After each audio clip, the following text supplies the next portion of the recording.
berinjela com pêssego, donuts com banana. Você já sabe do que eu tô falando, né? Então com certeza você também sabe que tá faltando um ingrediente indispensável no meio dessa salada mista. Um pacotinho desse aqui, ó.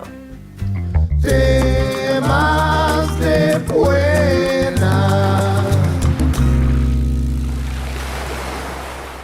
E aí pessoal, tudo bem com vocês? No episódio de hoje a gente vai falar da importância da camisinha na prevenção de DST. Opa galera, calma aí, aproveita e já anota que DST é um termo equivocado que tá caindo em desuso. O certo mesmo, segundo o Ministério da Saúde, é falar ISTs, que significa infecções sexualmente transmissíveis, já que uma pessoa sem sinais e sintomas pode ter e transmitir infecções como essas para outras pessoas. As ISTs são causadas por vírus, bactérias ou outros micro-organismos. E como você já deve saber, são transmitidas principalmente por um contato sexual sem uso da camisinha masculina ou feminina, com uma pessoa que esteja infectada. Dizem que o Tinder e outros aplicativos de relacionamento, como o Grindr, Happn, OkCupid, enfim, todos esses aplicativos que a gente usa para lotar nosso WhatsApp de contatinhos, contribuem para aumentar os casos de ISTs pelo mundo. E por quê, galera? Porque eles deram para as pessoas muito mais oportunidade de conhecer parceiros sexuais. E é tanta conversa, rola tanto sexting, que é aquele sexo por mensagem, né? Que a gente acaba tendo aquele troca-troca básico de emojis. É berinjela,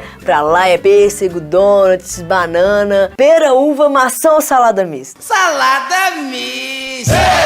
Enfim, é tanto match, é tanto crush, que a MTV, essa mesmo, do canal de TV a cabo que você não assina, resolveu jogar o assunto na roda. E o que eles fizeram? No dia 1º de dezembro de 2015, que é o dia da luta mundial contra a AIDS, o canal colocou no ar uma campanha convidando a galera pro homenagem de emojis, que é mais ou menos assim. Eles criaram um teclado de emojis chamado Safe Sex. Traduzindo, seria um sexo seguro. Assim, a galera podia usar os emojis dos pacotinhos de camisinha. Eram vários pacotinhos diferentes, lá naquelas conversas mais calientes pelo celular. E de acordo com a campanha, quando as pessoas não falam sobre camisinha, elas também não usam. E com o emoji de preservativo ficou muito mais fácil introduzir esse assunto. E claro, se prevenir contra as ISTs. Galera, falar sobre AIDS é muito importante mesmo. Até porque a gente é de uma outra geração. A gente não perdeu um monte de amigos ou os nossos maiores ídolos para ela, como por exemplo Renato Russo, Cazuza, Fred Mercury. A gente só ouviu falar dessas histórias e dessas pessoas. E a verdade é que a gente nem imagina o que foi sentir essas perdas na pele. E aí o que rola muito aqui no Brasil e nos outros lugares do mundo também é aquela velha e equivocada sensação de que nunca vai acontecer com a gente. E olha só uma coisa, embora os índices de pessoas infectadas tenham reduzido nos últimos anos, ainda existe um número imenso de pessoas portadoras de HIV vivendo no mundo. Vamos ver o que o nosso Manual do Manuel tem a nos dizer sobre isso.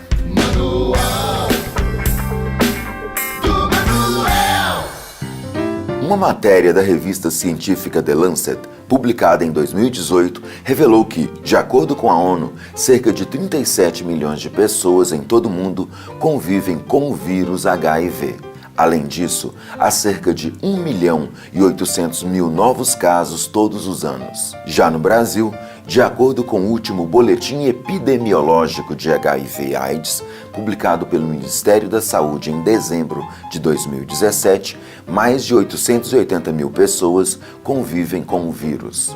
O país também tem registrado anualmente cerca de 40.000 novos casos. A conclusão é que os números de novos casos têm diminuído nos últimos anos, mas a queda tem acontecido de maneira muito lenta. Assim, torna-se cada vez mais difícil atingir a meta da UNAIDS, de restringir as novas infecções anuais a 500.000 até 2020 e a extingui-las de vez até 2030. De acordo com a publicação, a infecção é mais persistente em grupos marginalizados, em jovens, especialmente mulheres, e em países em desenvolvimento.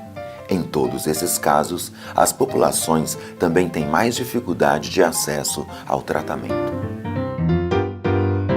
A AIDS tem sim tratamento, meus queridos. Ela ainda não tem cura, mas tem tratamento. Uma vez que o vírus já tá no sangue, ele não tem como sair. Quer dizer, até hoje a ciência não desenvolveu nada que seja realmente capaz de extinguir para sempre o vírus do organismo da pessoa infectada. O que dá para fazer é diminuir a taxa de multiplicação do HIV pelo uso de um combinado de medicamentos, que a gente conhece como coquetel antirretroviral. Então, quando uma pessoa soropositivo toma esse combinado de medicamentos, ela vai deixando o índice de vírus cada vez mais próximo do zero no sangue dela. E aí o que rola? A chance dela infectar uma outra pessoa vai se tornando quase nula. Sensacional, né, pessoal? Mas para isso funcionar maravilhosamente bem, os pacientes precisam tomar os medicamentos diariamente, religiosamente, sempre no mesmo horário e o mais cedo possível desde o primeiro dia em que for diagnosticado com o vírus. Outra coisa é que, obviamente, o SUS, Sistema Único de Saúde, não pode deixar faltar medicamento em nenhuma cidade.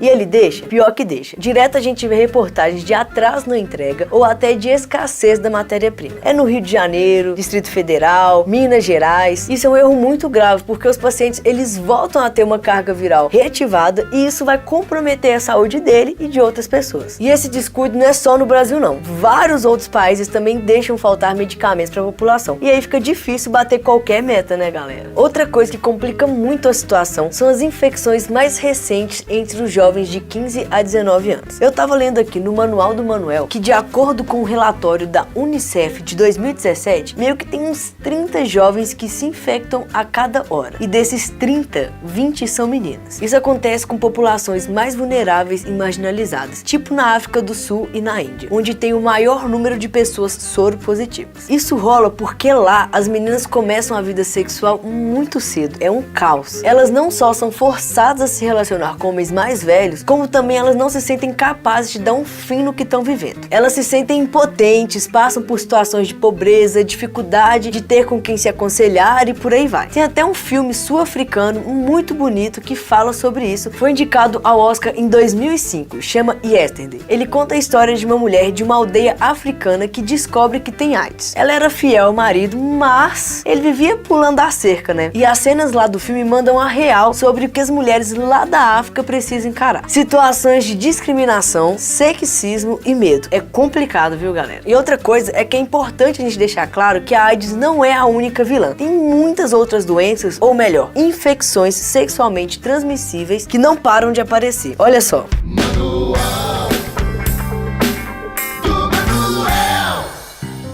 De acordo com o Centro de Controle e Prevenção de Doenças americano, o CDC, só nos Estados Unidos, os números de episódios de sífilis, gonorreia e clamídia registraram em 2017 aumento de 15,1%, 5,1% e 2,8%, respectivamente. No Brasil, a Secretaria Estadual de Saúde de São Paulo estima que, de 2012 a 2018, as ocorrências de sífilis por transmissão sexual aumentaram 603%. Outra realidade que preocupa o Ministério da Saúde é que a sífilis ameaça cada vez mais gestantes e bebês no país. De 2005 a 2013, os casos de grávidas com infecção pularam de 1.863 para 21.382, uma elevação de mais de 1000%. Essa enfermidade, que passa de mãe para filho, é chamada de sífilis congênita. E aí tem um outro assunto que a gente precisa conversar e dialogar melhor. Esse caso que a gente chama de transmissão vertical, em que a mãe transmite o vírus ou a bactéria para o bebê durante a gestação. Eles podem ser evitados desde que a mãe tenha um acompanhamento pré-natal adequado. No caso da sífilis, por exemplo, o combate pode ser feito com penicilina. Já nos casos da AIDS, a mãe tem que ter aquela baixa carga viral que a gente estava falando agora há pouco, e a pessoa também tem que receber todos aqueles antirretrovirais durante a gestação. Rola muita falta de informação mesmo quando o assunto são ISTs. A pílula anti-HIV, por exemplo, é uma outra coisa que poucas pessoas conhecem. Isso mesmo, já está rolando em alguns países uma pílula que previne a infecção do vírus HIV antes do sexo. E ela já chegou no Brasil. O Ministério da Saúde está oferecendo esse medicamento para aquelas pessoas que são prioridades, ou seja, alguém que se relaciona com uma pessoa que é soropositivo ou profissionais do sexo. Uma coisa que tem que ficar ligado aí é que a pílula é só pro HIV e não previne contra outras infecções não, viu? O preservativo, que é também conhecido como camisinha, ainda é indispensável, além, claro, de ser o melhor método de prevenção e mais seguro que a gente conhece, né, galera? Mas por que então que eu tô te contando tudo isso? Porque, como eu tava dizendo, a informação é o primeiro passo pra gente combater qualquer mal, seja doença ou infecção, seja causado por bactéria, vírus ou qualquer micro-organismo. A gente só consegue combater aquilo que a gente conhece, galera. Então se informe sempre sobre tudo, procure informações confiáveis e cuidado com aquelas famigeradas fake news, tá ok? E só passe pra frente o que vocês realmente têm certeza que é verdade. Informação é a maior arma que a gente tem contra esses problemas. Aliás, contra qualquer problema, né não? E por hoje é isso, pessoal. Deixo vocês agora com a minha queridíssima Vá, a Vanessão, que vai ajudar vocês a colocarem todos esses repertórios picantes na sua redação nota 1000. Um beijo do Luca e não se esqueça, galera, de usar a camisinha sempre, viu?